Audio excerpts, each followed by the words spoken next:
Hey guys, Sleepy Reader here. I've got 6 DC comics that I picked up yesterday that I've already read that I thought I'd talk about. I'm kind of ordering them from least favorite to most favorite, just amongst the DCs. And I was feeling kind of grouchy about it. Several books did not live up to my expectations, and 2 in particular made me very grouchy. However, on further thought, and people have been talking a lot about, in the community, about some bad editorial choices and some screwy stuff going on at DC, and I think all that's true, but I also think there's a lot of really good stuff at DC Comics right now that I've really been enjoying these past 17 months, I guess, since the New 52 started. And my expectations are very high. I mean, there's a whole group of DC books that just seem like crud to me, but then there's a lot that I have very high expectations for, and sometimes they aren't as good as I had hoped they would be, but there's usually a lot of high quality stuff going on there. So I don't want to be a DC basher. That said, I was really pissed off reading this single story in these 2 issues. Splashed all over the place. Finale, Rot World Finale Part 1, Rot World Finale Part 2. I didn't feel like it was a finale at all. And I feel really annoyed because the Rot World has been going on for 17 issues, and I stuck with them, and I wanted a big ending, and I wanted it to be an ending. But my first reaction when I got to the end was, oh, so now they're saying all of this is just round 1, and here we go with round 2. However, I have read online that supposedly it is all going to wrap up in the epilogue, but I don't really believe it, and I think I'm dropping these books from my pull list. I might pick up the epilogue, or I might not. I'm going to wait and see, but I don't want to commit myself to Swamp Thing and Animal Man anymore. I think at the end of this video, I may do discuss it in more depth with more spoilers. For those of you who've already read it or don't plan to read it and want to hear me diss it some more, whoops. This won't be mirrored when I post this, but when I'm watching myself, I have a mirror effect. So that's a little tricky, but I'm a big sucker for covers that go together. I really like that. Beautiful cover, and actually, Animal Man this time around was the better book because it had better art. Nice art from Steve Pugh, who has been kind of up and down in this in this Rot World series. I generally like Steve Pugh a lot, but at times it's looked rushed. But he does a really good job with the big final battle. And he's not the only artist in here. The other artist who had been doing the flashbacks, Timothy Green, does the sections that are more from the Swamp Thing's point of view. And he has a beautiful, cool kind of style. So I hope to see more of Timothy Green, because I don't really think I've ever seen him other than his small portion of Animal Man. So some cool things happen in this big battle, and a horrific revelation happens at the end of this part 1. And before I move on, I want to say one thing that's always helped Animal Man is the wonderful coloring by Lovern Kinderzersky. I don't know if Lovern is a man or a woman even. I can't quite tell, but from the name and the way it's spelled. But he or she is really an excellent colorist and holds this thing very well together between 2 artists, and enhances the art and the experience of reading this book a lot. So anyway, we have that big, actually a very good cliffhanger leading up to here, And then here, this book is burdened with the ending that I consider very disappointing, an ending that just seems to say, to be continued. Maybe other people will interpret it differently. And also, the whole to be continued stuff was a bunch of talking, someone explaining things, basically. I don't want to say more until I spoil it at the end. But then, this issue had a huge problem because it's the grand finale, but it has a fill-in artist, one I've never heard of, and I don't think has done Swamp Thing before, although I could be wrong, named Andre Bellinger. And he's not a terrible artist. I think in some other context I would enjoy his art, but it's so different from the art that we're used to in Swamp Thing. And it's confused. I think this artist coming in at this point, in the midst of this huge battle, is in over his head, and it becomes muddled and hard to follow everything, and you have to work hard to figure out what the characters are doing and who's speaking,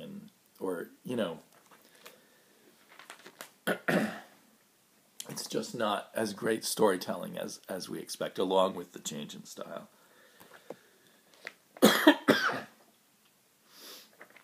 It feels like an artist trying to be something he's not, maybe. So it was a big letdown because of the art, and then a big letdown because of how it actually ended. Maybe it'll all be redeemed in the 2-issue epilogue. I have trouble believing that. So there's my big disappointment of expectations, because I was really excited. There's been a lot of good stuff in this Rot world, and I was really excited to see it all to come together. But to make it all kind of, it all lessens everything. And endings are hard, and they often disappoint me, but there's that. Good, but not up to my expectations, was the new. There's pretty much a reboot of Green Arrow. Let's face it, with the new creative team. Kudos to them for not changing the numbering, I guess.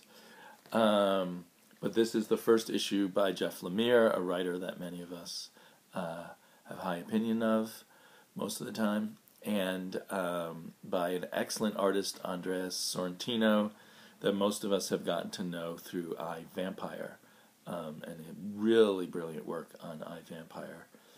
And Sorrentino doesn't disappoint here. Very good artwork on Green Arrow. Different than I, Vampire, I think, in large part because he's doing his own coloring. So I think that the colorist that we were used to with him on I, Vampire was doing more kind of Photoshop kind of effects and giving it all a more painted look. I'm just assuming it was the colorist now that I see the artist painting, coloring himself. It's possible that the artist has also, Sorrentino has shifted his style a little bit because he's doing a superhero instead of a horror book. But in any case, it works really well, and his own coloring emphasizes his line work, his ink work, I guess I would say. Probably, I'm guessing, inking done with a brush. It almost looks like, painted on black, because it's less lines than shadow and parts of black. And here's a beautiful picture with him controlling the color. He's decided here to emphasize certain things by dropping out the color, and it's very effective. That's a really cool picture.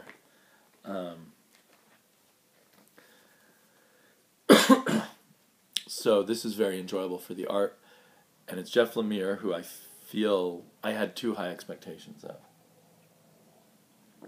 I sort of expected to be really wowed by this issue, and if you take away the really cool art, I felt like it was kind of a standard adventure story superhero kind of plot where you take the hero and you strip him down.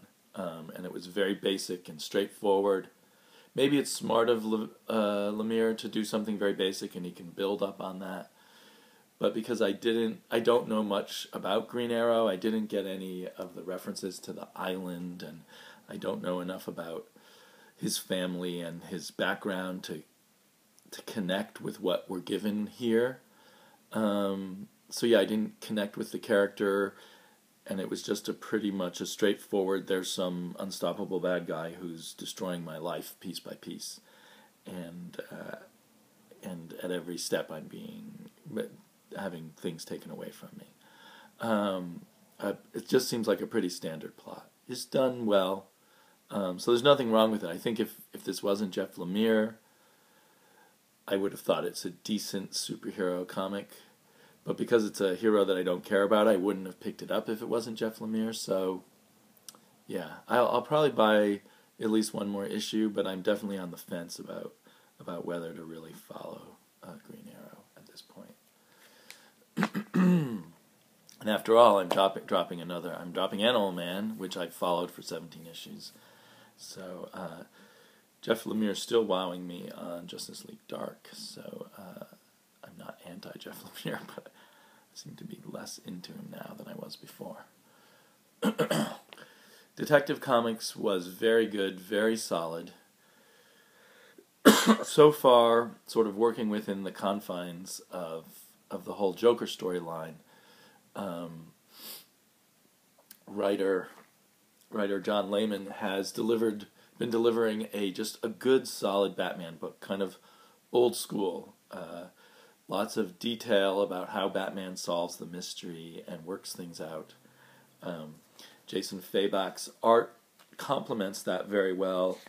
It's very solid, literally solid feeling, and just dependable, good superhero art.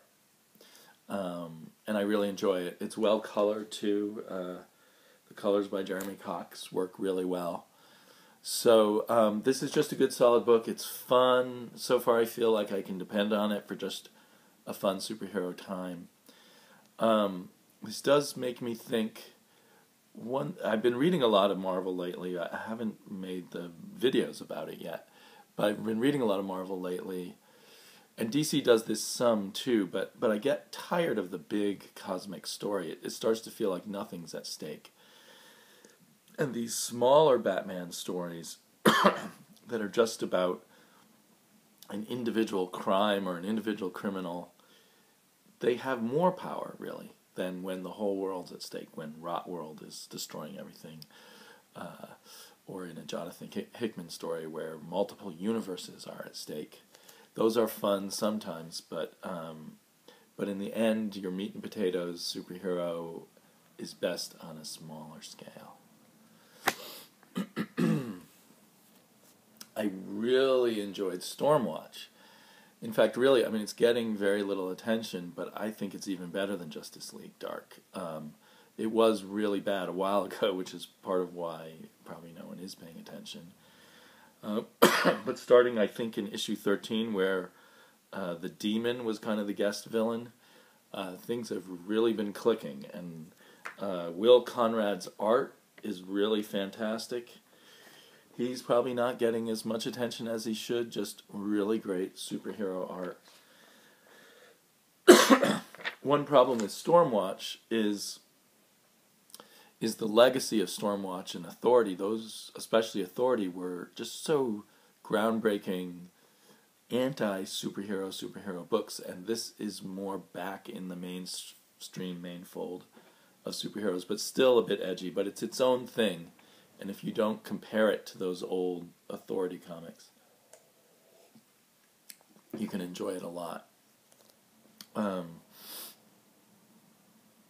There is kind of a cosmic big things at stake here, but it manages to stay mostly personal, mostly about the experiences of the individual superheroes in the team and their difficult relationships with each other and the twists and turns as different people turn against each other.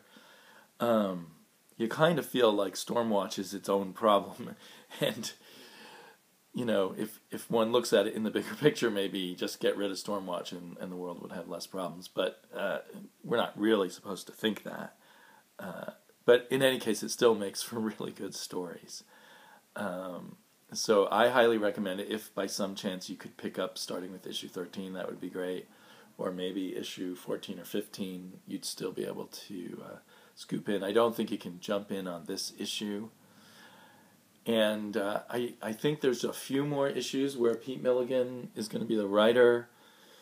And I don't think Will Conrad's staying on when Jim Starlin takes over.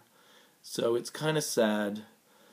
Again, maybe it seems like one of the things about DC, it seems like, viewed from a distance and the things you read on the internet, that they're a bit too panicky, and they Marvel's sales are going up, and so they start changing everything, when actually they have good solid stuff that's all going up slowly on its own. And if they would just have a little more faith. Because I think Peter Milligan came in on this when it was a total mess, and it took him a while to get his feet, but now he is doing really well, and I think slowly people will start discovering the Stormwatch is really good. It'll probably be really good when Jim Starlin takes over too, so I shouldn't worry there. But it just seems symptomatic of what we seem to be seeing with DC about this panickiness, when they really do have a lot of good books, and they should trust in that a little more. Hopefully Peter Milligan will get other good books to play with, and I'd love it if he gets teamed up with Will Conrad again, or if Will Conrad gets teamed up with some other good writers. But if you can even get issue 16, I would say get 16 and 17 and jump on it. I can't say, it's just a really fun, good superhero book. Superhero in the sense that everyone has superpowers. I don't know if they're so heroic. And then, totally blowing my socks off, was Earth 2. It just seems like James Robinson's writing is at a higher level when Nicola Scott is on board. Her art's beautiful, the coloring is beautiful. I don't know, how much Trevor Scott, the inker, whether he's just a tracer or whether he's supplying a lot. But anyway, the art team, colorist, inker, and penciler are just fantastic. And I loved this issue. It kept me, I've read a lot of superhero books, and you would think I'd be jaded, but he gives me that sense of wonder and that fun and the twists and turns, and I'm emotionally involved. And yet, I feel like we're in the realm of good, solid superhero stuff. Nothing edgy or trying hard to be different. Just trying to do really good superhero books. So it just has me really excited for the next issue. Really excited to reread my Earth 2s. Plan to do that soon. Just praying that this creative team stays on and is not messed with by DC. I suspect this sells quite... I know this sells quite well, so I suspect that as long as these creators want to stay on it, they'll be allowed to. I hope I'm right on that. So that's my review of these 6, and now I'm going to complain more about the Rot World finale. I'm going to say some good things too, but it's going to be more spoilerish. I try not to do spoily things too often. First of all, there was some really cool stuff in Animal Man, and my favorite thing was the Green Lantern gets his head chopped off, and immediately the ring flies off his finger, searching right there for who would make the best Green Lantern. And the fantastic thing is who the ring chooses. I'm sure the ring is not male or female. Shoot, where'd it go? Okay, so this is really spoilery. The ring chooses Frankenstein, Agent of Shade, as the most noble person deserving of the ring, and that is so cool. And Frankenstein gets a few cool moments, like where he makes a giant green sword and splits Wonder Woman in half. Zombie Wonder Woman, rot Wonder Woman. And in general, the Green Lantern in here has been a lot of fun, but they could have used him even more, and he really should have been the person tipping the scales quite a bit more. There's a lot a Green Lantern can do in fighting the rot. But there was enough, and there was some fun moments where, like Beast Boy as an elephant, and then later Beast Boy as a Tyrannosaurus Rex that I thought were really cool. And it's really intense when we learn for sure the final fate, super spoiler, of Abigail Arcane. We saw the end of last Swamp Thing. She'd been ripped out literally by the spine from her body. And now there's all these clones of her that have been turned into rotlings, but have most of their brains removed. The thing is, and we also see, I forgot the name of his, Maxine, his daughter, as some kind of avatar of the rot now, or some kind of, soldier of the rot. The thing is, we had all these flashbacks throughout the rot to what was going on with Abigail and with Maxine. And all that happened to them was they were defeated and turned into monsters. And I thought, because we spent so much time with them, that they would become important to the plot, to the finale. But really all they are is just another horror. In the next issue, in Swamp Thing, they just have to kill them. They have to destroy them. And even though they're creatures of the rot, they do destroy them. So, yeah, it's painful. It's very painful. Animal Man had to destroy his daughter, who was really already destroyed, you could say, because the rot had taken her. And Swamp Thing had to kill some zombie clones of his love, Abigail. And that was it. I thought that their love, their connection to these people, their love for them, would play a crucial role in how they won the day in the finale. I mean, you would think that with all the time we spent on the flashbacks with those characters. I thought that anyway. So that was part of my disappointment. And then they do defeat Arcane by using a big gizmo left over by Batman, and it wasn't clear, it wasn't set up well enough for me that this thing left by Batman was really the thing to do it. But I guess it was enough. It rained down this bio-restorative stuff all over everyone. That should have, to me, maybe the raining down of the bio-restorative stuff should have been combined with some other thing. Like, that was one advantage they gave them, and then they had some other thing, like a 1-2 punch, not just a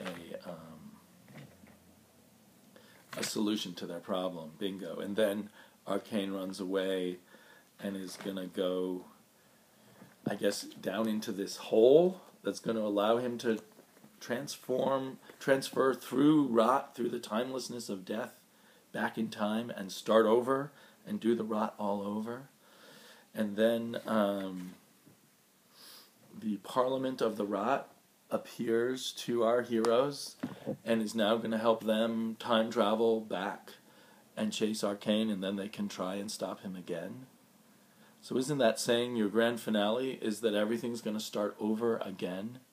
Now maybe have they learned some secret that they'll, in all of this Rot World stuff, that will be really cool, that they can apply and stop him? That might be good. At my first reading of it, I thought it was basically just saying we're going to reboot everything with the heroes still fighting the rot back in the present again, and we'll start another plot line. And then I saw online that they claimed that it will wrap up in the epilogue. So, but I'm just, at this point, I'm just really pissed. I feel like I've invested too much of my mental space into this to have it rebooted just like this. And they didn't buy my confidence in this ending of sending them back to start over again. Have they, maybe there's still some cool thing and in 2 more issues, 1 more Swamp Thing and 1 more Animal Man, bam, they will be able to hammer Arcane. But after all this, I want a satisfying ending. Sure, through 5 years from now, you can bring back Arcane, you can retcon some reason how he survived, but I want a good destruction of him here. And that, combined with the bad artwork and some other things, I just felt pissed. I mean, it was a fun ride. Large parts of this ride here were fun, but it still left me feeling ripped off. It still left me feeling cheated on a reader, the contract between the writer and the reader. Knowing me, maybe I will come back. I dropped Animal Man because I was rotted out, and then I was just seduced by the actual thought of Rot World, and I started picking it up again. But right now I'm saying I'm dropping it. Which makes in the past 2 weeks, 3 DC books that I have that I've dropped. I've dropped Demon Knights, I'm dropping Swamp Thing, I'm dropping Animal Man, I, Vampire's going away, Frankenstein Agent of Shade is gone. So I guess that leaves me reading more superheroes from DC. And I like I like some of their superheroes. But it's the superhero books that I'm happy with right now. So, and because a lot of the edgier books are gone away, and then some of these edgy books, like Animal Man and Swamp Thing, I'm dumping. But it's too bad, because definitely for me, one of the strengths of DC are the things out on the edges. And with them taking away Vertigo, apparently taking away Vertigo, they're taking away some of their edges in lots of different ways, as other people have been talking about in their videos. So anyway, and yet, complain. Mostly I had a really good time reading most of my DC comics. There's some really good writers and some really good artists working there. Talk to y'all later.